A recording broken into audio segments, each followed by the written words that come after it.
Bike में थोड़ा सा इशू हो रहा है। आरपीएम इंक्रीज कर रही है और डिक्रीज कर रही है, इंक्रीज कर रही है, डिक्रीज कर रही है, तो बीच में बाइक अचानक से बंद हो गई। ये मैडम मेरा बहुत ख्याल रखती है। Left to stay on National Highway 703.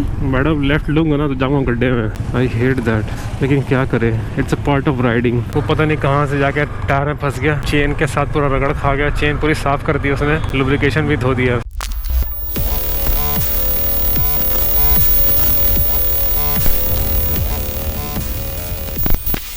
So hey good morning, welcome to my channel guys. तो मेरी गुड मॉर्निंग हो रही है तलवंडी साबो पंजाब से। आपकी मॉर्निंग कहाँ से हुई है ये मुझे कमेंट सेक्शन में जरूर बताएं। सो आज है डे 2 हमारे ट्रिप का। ये जगह है जहाँ पर हमने रूम लिया था अपना। ये पीछे लिफ्ट है, वो वाला रूम है हमारा उधर। यहाँ पर रूम है और ये एरिया है पूरा,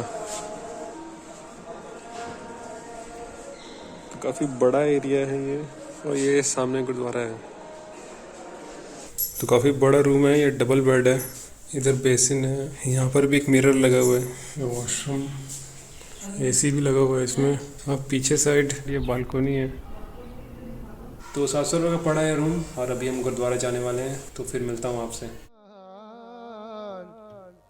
सतगुर प्रसाद आनंद पिया मेरी माए, सतगुरु मैं पाया, सतगुर ना पाया सहज सिद्धि। राग रतन परवार परियां शब्द गावण आया, शब्दों ता गावो कह गए नानक आनंद होआ, सतगुरु मैं पाया।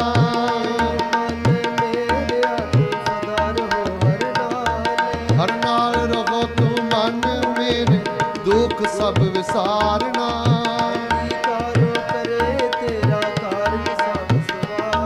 सबना गल्लां समरथ सुआमी, सोख मनो विसारे।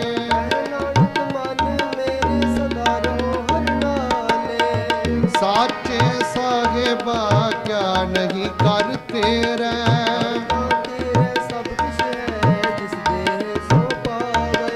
सदा सिफत साला तेरी नाम मन वसावे।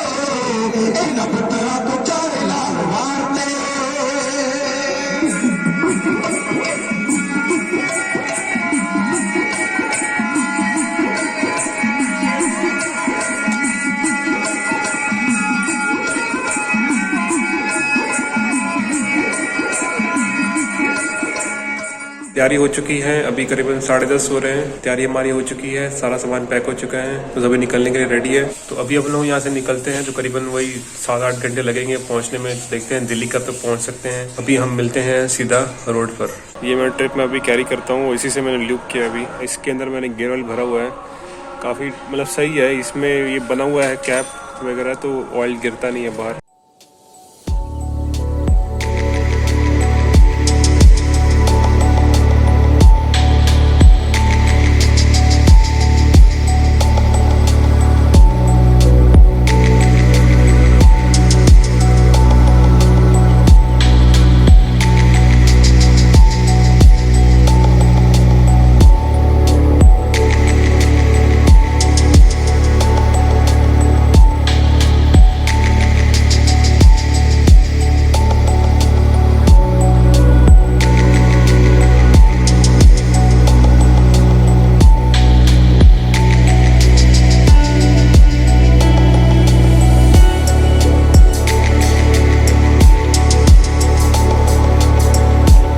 बाइक उतर जाएगी नीचे, फिर लग गया। हाँ, ग्लव्स गिरा लिए नीचे। वाहिगुरु, जो बोले सोने और सत श्री अकाल।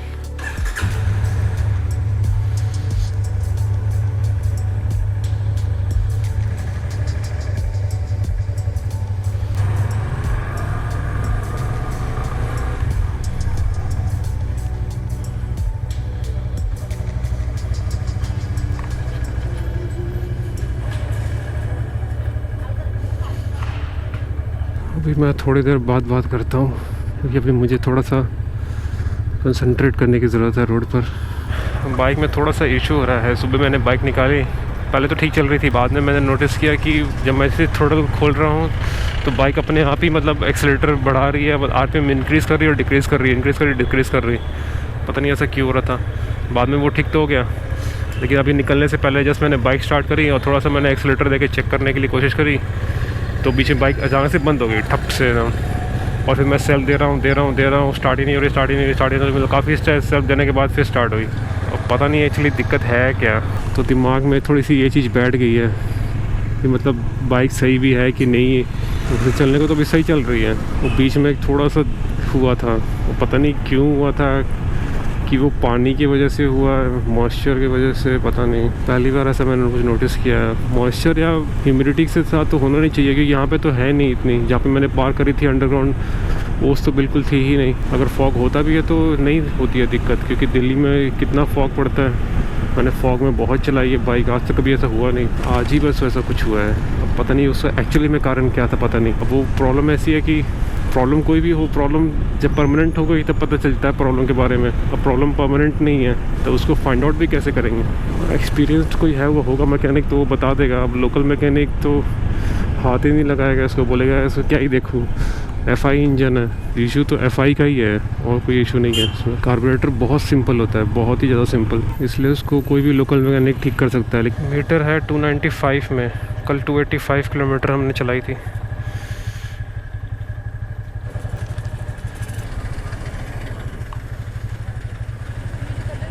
कनेक्ट निकाल रहे हैं मतलब।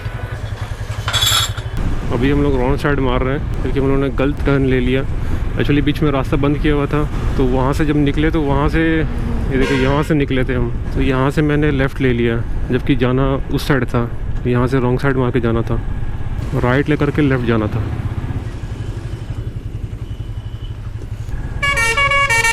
यहाँ का व्यू देखो गाइस, मस्त लग रहा है। ऐसा व्यू बहुत कम जगहों में होता है। लग रहा है जैसे कई पहाड़ों में हूँ। अगर सिर्फ स्ट्रेट देखूँ तो, अगल बगल देखूँ तो ऑब्वियसली खेत है, बट सीधा देखने पर ऐसा लग रहा है जैसे कई पहाड़ों में हूँ। जब स्पीति जा रहा था तो रास्ते में ज्योरी से पहले कहीं पर, शिमला के बाद मतलब नारकंडा के आसपास बीच बीच में तो काफ़ी हरियाली है। बीच बीच में ऐसी जगह आती है जहाँ पर ऊंचे ऊंचे पेड़ होते हैं एकदम लंबे लंबे।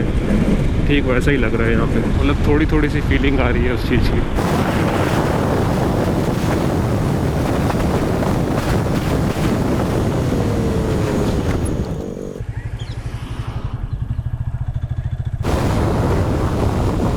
अभी हमने मुड़ना है यहाँ से, जो सरदुलगढ़ लिखा हुआ है 9 किलोमीटर यहाँ Next से। left at Major District Road 101A. इस तरफ मुड़ना है। यहीं से हम कल आए थे, करीबन यही टाइम हो रहा था। Continue for 5 kilometers. ठीक है मैडम, ठीक है। ये मैडम मेरा बहुत ख्याल रखती है, मतलब पल पल की खबर देती रहती है मेरे को। अभी इतना किलोमीटर चलना है, अभी यहाँ से मुड़ना है, अभी इतने मीटर बाद राइट लेना है, मतलब पूरा बताती है मेरे को। यहाँ से आई थिंक थोड़ी सी रोड ख़राब होनी स्टार्ट होगी, तो अभी थोड़ी दूर तक और ठीक है शायद, मेरे को जहाँ तक याद आ रहा है। अभी जितनी पिछली हमने कवर की है रोड सब ठीक थी, अब देखो गड्ढा आना स्टार्ट हो गया। ये वाली रोड थोड़ी ख़राब है, मतलब अभी और ख़राब आएगी। अभी तो ये थोड़ी कम ख़राब है, कहीं कहीं पैचेस है बीच बीच में। उसके बाद जब हाईवे पकड़ेंगे फिर तो स्मूथ ही स्मूथ है घर तक। अभी यहाँ से लेना है हमें right. Take the next right onto National Highway 703. ये है national highway Continue on 703। National Highway 703 for 3 kilometers. Left to stay on National Highway 703. Madam left लूँगा ना तो जाऊँगा गड्ढे में, तो मुरवाएगी मेरे को यार। अभी इसकी तारीफ़ कर रहा था, देखो अभी क्या बोल रही है, लेफ़्ट ले लो। ये जो कीचड़ होता है ना रोड पे, ये मेरे को बिल्कुल पसंद नहीं है, आई हेट दैट। लेकिन क्या करें, it's a part of riding. कहीं भी निकलते हैं तो ऐसी अनएक्सपेक्टेड चीज़ें आती रहती हैं और आएंगी। बाइक गंदी होनी है तो होगी, और अगर पैर नीचे रखा तो जूते भी गंदे होंगे। ये देखो कीचड़, आधे टाइम पूरा सूखा हुआ था, अभी इन्होंने पानी गिरा के एकदम 4 चांद लगा दिए, मज़ा ही आ गया। तो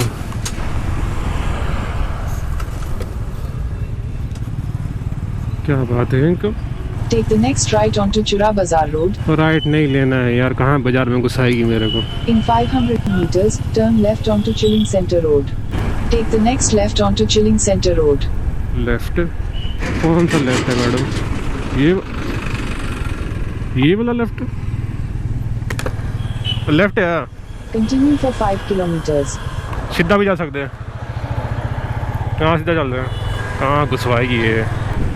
Take the next left onto Ratia Road. Continue on Ratia Road for 1 kilometer. 1 kilometre बाद कहाँ घुसवाएगी मेरे को?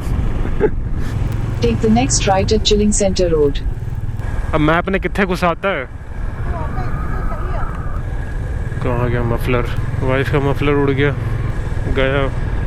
दिख तो नहीं रहा है यहाँ पे। गूगल मैप कैसे कैसे रास्तों से लेके जा रहा है, लेकिन रास्ता बढ़िया है। ये वो रास्ता नहीं है जहाँ से हम आए थे, ये कोई दूसरा रास्ता है। मुझे पता नहीं है एग्जैक्टली हम कहाँ पे, बट जो भी रास्ता ये बता रहे हैं सही बता रहे हैं। लोकेशन भी अच्छी है, रोड भी अच्छी है और ट्रैफिक भी नहीं है। अभी करीबन 1 घंटा 20 मिनट हो चुका है चलाते हुए और करीबन 55 किलोमीटर हमने कवर किया। बाइक जो एकदम ठीक चल रही है, इसमें कोई भी दिक्कत नहीं आई अभी तक एक बार भी। वो स्टार्टिंग में ही हुई थी थोड़ी बहुत, वो आई थिंक फ्यूल की वजह से हुआ है। जो रास्ते में जो भरवाया था वहाँ पे मे बी पानी वानी या कुछ भी ऐसा आया होगा, कचरा वगैरह, जिसकी वजह से हुआ था इशू। और ऐसा जो इशू होता है ये मोस्टली फ्यूल का ही होता है, क्योंकि 3 चीज़ों से चलती है बाइक, है ना, कंप्रेशन, स्पार्क और फ्यूल। और कंप्रेशन और स्पार्क की बात करूँ तो उसमें तो ख़राबी होने की कोई चांस ही नहीं है। मतलब स्पार्क में हो सकता है बट उसकी प्रोबेबिलिटी बहुत कम है। कंप्रेशन भी तगड़ा है तो रह गया फ्यूल, तो फ्यूल का ही वो दिक्कत था, कहीं ना कहीं वो फ्यूल गड़बड़ था जिसकी वजह से वो मिस वगैरह मार रही थी। अभी आई होप कि वो क्लियर हो गया होगा और अभी बाइक ठीक चल रही है और उम्मीद करता हूँ ये घर तक ऐसे ही हमें ले जाए। उसके बाद घर जाके चेक करूँगा टैंक में, देखूँगा कि कुछ गड़बड़ तो नहीं है, पानी वगैरह या कचरा वगैरह तो नहीं है। होना तो नहीं चाहिए क्योंकि 28,000 करीबन हुए थे जब मैंने इसको क्लीन किया था और टैंकी को खोल के। क्लीन करना क्या था, कुछ था ही नहीं अंदर में, जाली भी बिल्कुल साफ़ थी। और अभी 37,000 हुए, ज़्यादा चली भी नहीं है उसके बाद तो। लेकिन कचरा पानी कहीं से भी आ सकता है, मोस्टली पंपों से आता है, तो एक बार देखना पड़ेगा कि सब कुछ क्लीन है कि नहीं अंदर। क्योंकि ये फ्यूल इंजेक्टेड बाइक है ना, तो इनको ठीक रखना बहुत ज़रूरी है। उसमें कहीं पे भी कुछ दिक्कत आती है तो साला आदमी फंस जाएगा। कार्बोरेटर बाइक चल जाती है, फिर भी कार्बोरेटर इजीली फिक्सेबल भी है क्योंकि उसमें कोई इलेक्ट्रॉनिक ही नहीं, सारा कुछ मैकेनिकल है। खोल खाल के वहीं पर ठीक भी कर सकते हैं, कोई मैकेनिक भी आराम से कर सकता है, उसको मैकेनिक को भी नॉलेज होती है। लेकिन जैसे ये बाइक है, फ्यूल इंजेक्टेड है, इलेक्ट्रॉनिक है, काफ़ी ज़्यादा इंजेक्टर वगैरह है, पंप है, सब कुछ इलेक्ट्रॉनिकली चलता है ना। तो ऐसे केसेस में फिर मैकेनिक हाथ लगाना बंद कर देते हैं, वो बोलेगा इसको आप शोरूम में लेके जाइए।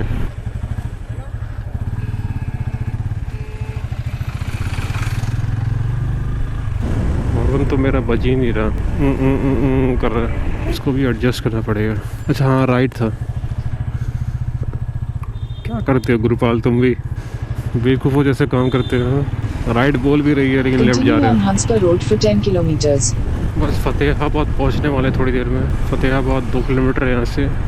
12 Turn तो left बजे onto the होंगे। ramp to National Highway 9, then merge with National Highway 9. ये आ गया नेशनल हाईवे, आ गई बाबा रोड, आ गई हाईवे, आ गया। कितना आ गए हैं? 12:46 हो रहे हैं। मुझे भूख भी लग गई है। 67 हो रहे हैं +5, 70-75 के आसपास है अंदर, तो 70-75 मैंने ट्रैवल कर लिया है। एक्यूरेट बोलो तो 72 किलोमीटर। और अभी मुझे भूख लग रही है बहुत ज़ोर से, तो इसलिए ना मेरा दिमाग जो है ठीक से काम नहीं कर रहा है। मतलब जब मेरे को भूख लगी होती है ना तो ब्लॉग मेरे से बनता नहीं है। दिल्ली 2:30 लिखा हुआ है यहाँ पे। अभी लंच का टाइम हो रहा है। मेरी वाइफ को भूख तो नहीं लगी होगी पक्का, क्योंकि इतना बड़ा पराठा खाया है इन्हें ना, बहुत बड़ा पराठा खाया है। तो अगर मैं पूछूंगा ना कि भूख लगी है तो जवाब आएगा नहीं, लेकिन मुझे तो खाना है, मुझे तो लगी है। तो कोई देखूंगा अच्छी सी जगह और उसके लंच करूंगा, उसके बाद फिर सीधा दिल्ली।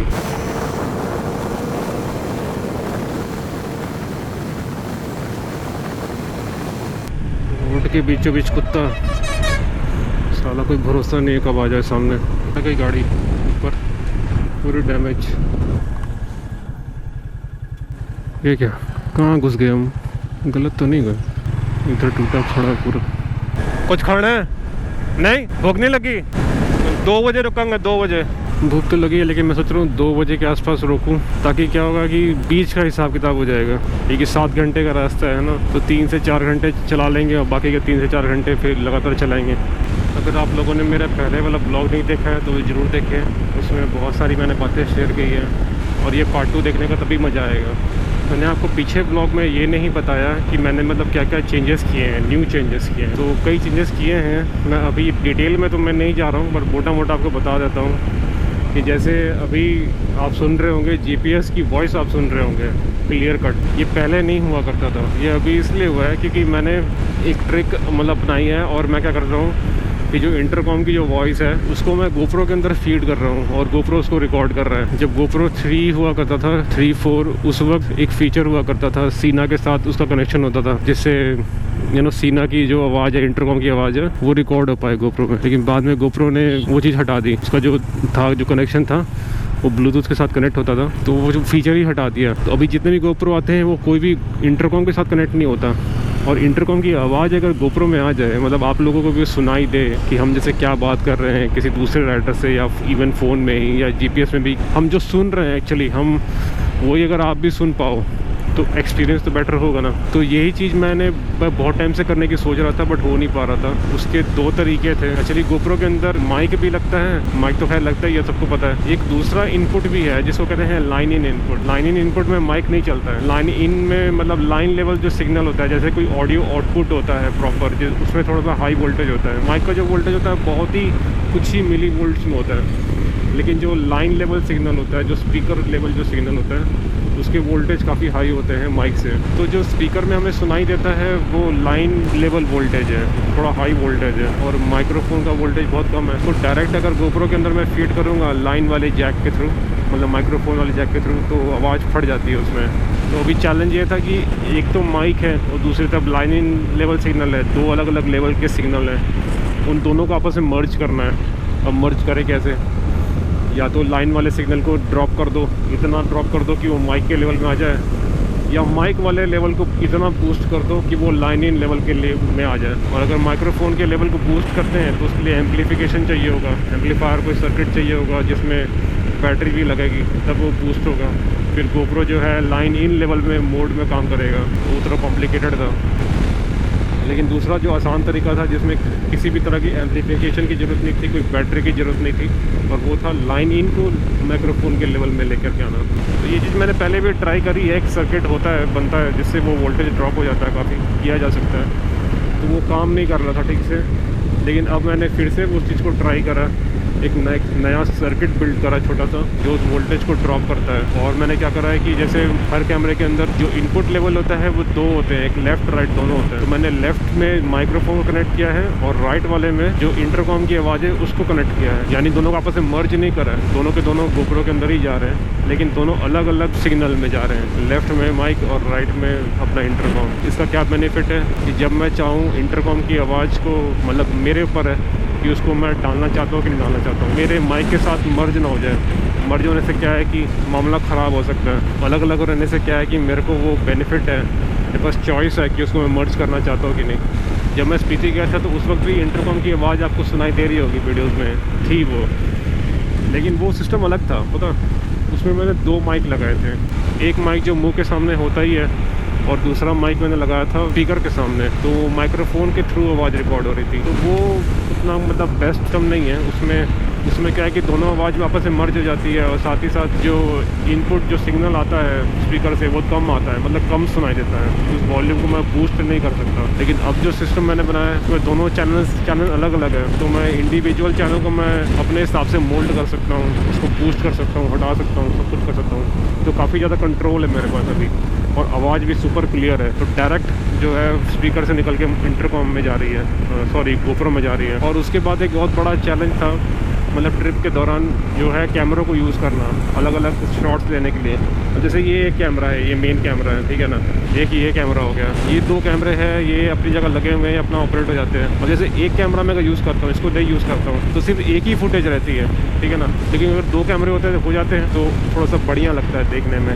लेकिन मेरा मन करता था कि एक और कैमरा हो जो अलग अलग एंगल्स को शूट करे। वो हो सकता है अपना श्रृंगार में पीछे, या शॉकर में कहीं नीचे, मतलब कहीं भी बाइक के किसी दूसरे एंगल में मैं लगा के शूट कर पाऊँ। लेकिन चैलेंज क्या आता था कि माउंट जो है हमारे जैसे प्लास्टिक के माउंट होते हैं, फिर उतने आपको माउंट लगाने पड़ेंगे जगह जगह, मतलब एक जगह से खोलो दूसरी जगह लगाओ, वहाँ से खोलो फिर कहीं और लगाओ।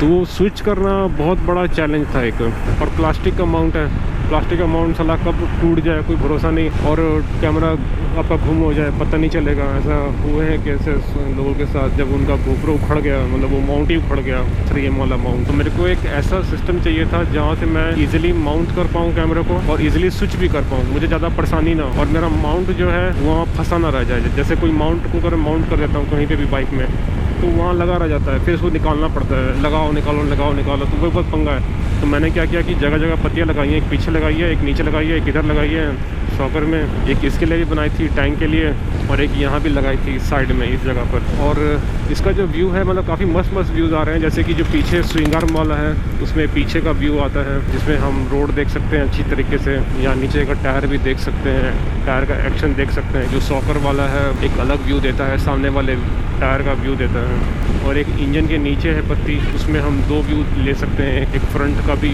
और एक पीछे का भी ले सकते हैं। और एक टंकी के ऊपर लगाया था यहाँ पे, वो मैंने खोल दिया पत्ती। इसका जो व्यू है ये इतना मतलब खास नहीं आया, इतना मेरे को पसंद नहीं आया। और एक साइड में लगाया था बार एंड में, ये भी व्यू ठीक है मतलब, लेकिन उतना मेरे को पसंद नहीं आया। और इसमें पंगा क्या है कि वो हाथ के पास में है, बार उसमें हाथ टकरा जाता है, ये व्यू उतना अच्छा नहीं है। ये वाला और ये वाला मैंने टैंक वाला खोल दिया, और बाकी जो 3 है वो मैंने रहने दिए बाइक के अंदर, वो सही है, वो अपनी जगह लगी हुई हैं पत्तियाँ। खाली मेरे को क्या करना है कि खाली कैमरा को स्विच करना है और व्यू मतलब शॉट लेना है बस। ये कैमरा अपनी जगह सही है, ये सेट है, ये इसका जो व्यू है मेरे को बहुत पसंद है।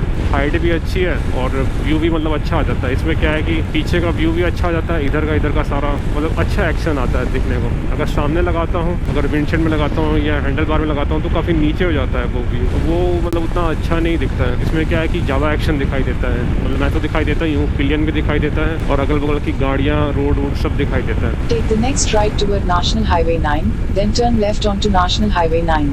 मैडम कहाँ लेफ़्ट राइट लेना है, सीधे तो जाना है। तो ये सारे कुछ मैंने चेंजेस किए हैं। आई होप कि मतलब इससे ब्लॉग जो है और बेटर बन पाएगा। लेकिन सीन ये है कि भी मैं देख पा रहा हूँ, जैसे भी मैं ट्रिप में हूँ तो वो जो थर्ड कैमरा है अलग अलग एंगल लेने के लिए वो हो नहीं पाता है, क्योंकि बैठे हुए हैं, चले जा रहे हैं, बार रुकते तो है नहीं। अब कैमरा लगा के छोड़ दूंगा, उसको चार्जिंग भी करना पड़ेगा, फिर बंद चालू करना पड़ेगा, कौन करेगा, बाबा रुकेगा, टाइम ख़राब होगा उसमें, और ऑपरेट हो भी नहीं पाता है। मतलब कंटिन्यूसली ऑपरेट तो नहीं हो पाएंगे, बट कभी कभार जैसे कोई ट्रिप में गया, मान लो पहाड़ों में गए हैं तो वहाँ कभी कभार बीच में लगा लिया एक आध बार, तो उसके लिए सही है।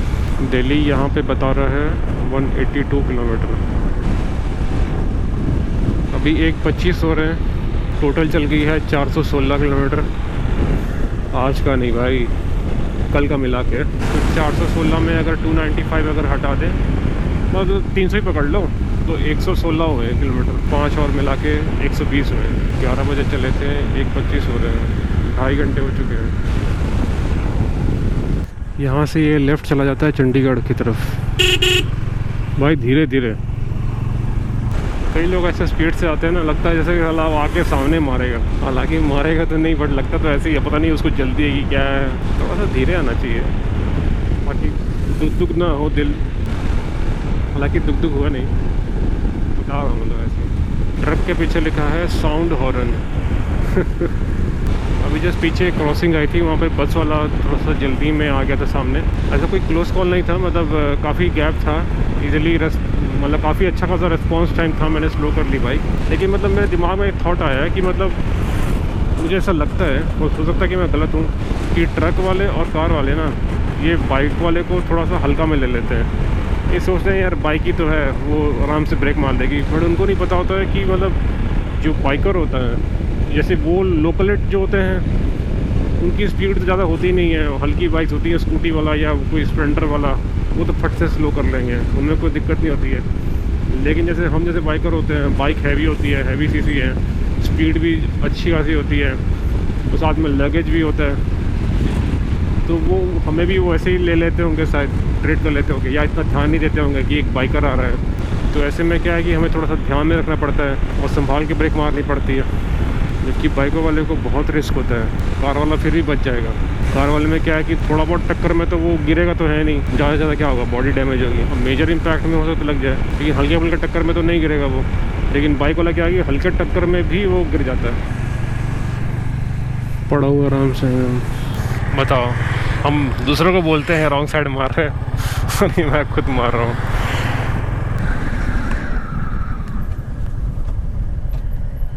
Make a U-turn. खाना खाए क्या?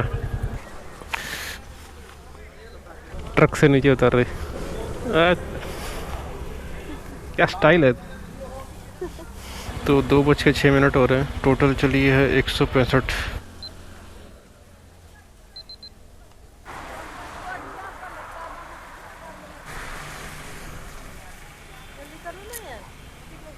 है 115 किलोमीटर है यहाँ से।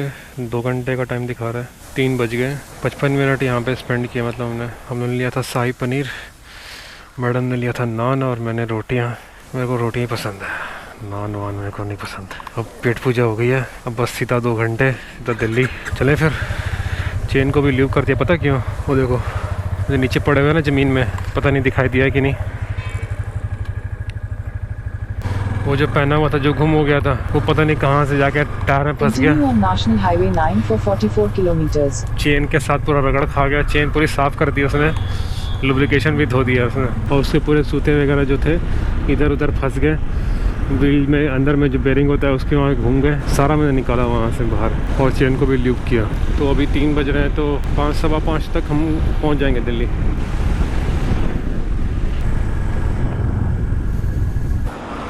पानी पीना है। घंटा हो गया चलाते नू, मैं क्या पानी पी लीजिए, कंध रद्द हो गया।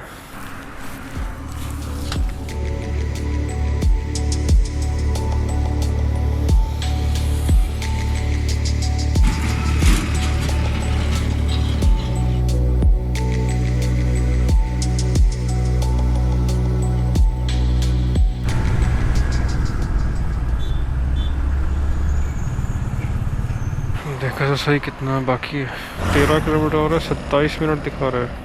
4:43 हो रहे हैं। 2 किलोमीटर के बाद एक राइट टर्न आएगा, फिर वो हम मतलब हाईवे छोड़ चुके होंगे। हाईवे छोड़ करके अपने जब घर की तरफ जो लोकल जो रोड होती है वो पकड़ लेंगे। वहाँ से 10 किलोमीटर और है, फिर हम घर पहुँच जाएंगे।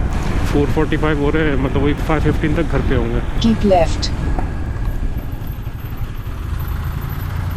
In 500 meters, turn right onto National Highway 344N. Welcome home. तो टोटल हुए हैं 576 किलोमीटर पूरे ट्रिप का। एस्टिमेट बिल्कुल सही था। 5:15 हो रहे हैं। सबसे पहले तो भगवान का लाख लाख शुक्र है कि सही सलामत बिना किसी कोई दिक्कत के हम घर में पहुंच गए हैं। व्लॉग कैसा लगा आपको, दोनों पार्ट कमेंट सेक्शन में ज़रूर बताइएगा। फिर मिलते हैं नेक्स्ट वीडियो में। तब तक के लिए टेक केयर, बाय बाय।